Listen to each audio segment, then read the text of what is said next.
So இப்போ தான் நம்ம ஆக்சுவல் பாலிட்டிக்ஸ்க்கு வரோம் பார்த்திபன். பரபரப்பான செய்திகளில் உள்ள வரும். அதாவது கூட்டணி தர்மத்திற்காகத்தான் தாவேகாவுடன் செல்லாமல் திமுகவுடன் தொடர்வதாகவும் பிரேமலதா விஜயகாந்த் தெரிவிச்சிருக்காங்க.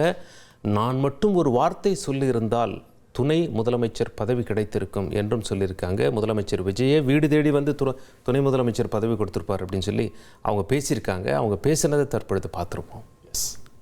ஏன் நம்ம நினச்சிருந்தா விஜயை போய் பார்த்துருக்க என்னால் முடியாதா? என் கட்சிக்காரங்க என் கூட வந்திருக்க மாட்டீங்களா? சொல்லுங்க.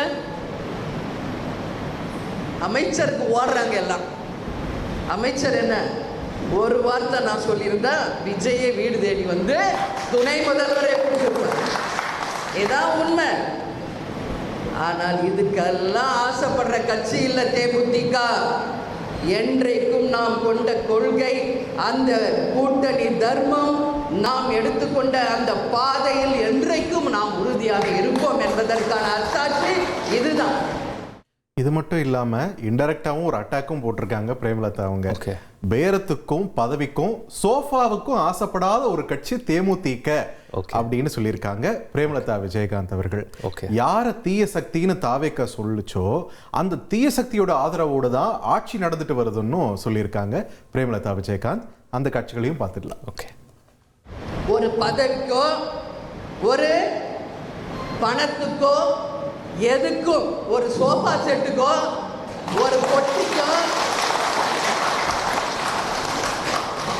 எதுக்கும் ஆசைப்படாமல் நாம் பயணிக்கும் கூட்டணிக்கு விசுவாசமாக தர்மத்தோட நாம் கிடைத்த ஒரு சீட்டானாலும் உண்மையாக இருக்கின்ற கட்சி தேமுதிக.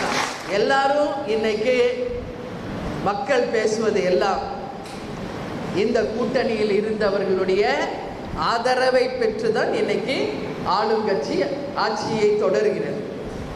யாரை தீய சக்தி என்று சொன்னார்களோ அந்த தீய சக்தியினுடைய ஆதரவோடு தான் இன்னைக்கு தூய சக்தி என்று சொன்னவர்கள் ஆட்சி அமைச்சிருக்காங்க.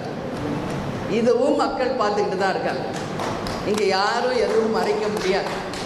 எல்லாம் வெட்ட வெளிச்சம். புஷ்பா படம் வந்ததுலேருந்து இந்த சோஃபா அரசியல் ரொம்ப சுவாரஸ்யமாயிடுச்சு. இனி செல்லும் இடமெல்லாம் செய்தி. தந்தை டிவியின் வாட்ஸ்அப் சேனலை ஃபாலோ பண்ணினா செல்ல இருக்கும் இடமெல்லாம் செய்தி. இதோ QR கோட் இப்பவே ஸ்கேன் பண்ணுங்க, ஃபாலோ பண்ணுங்க.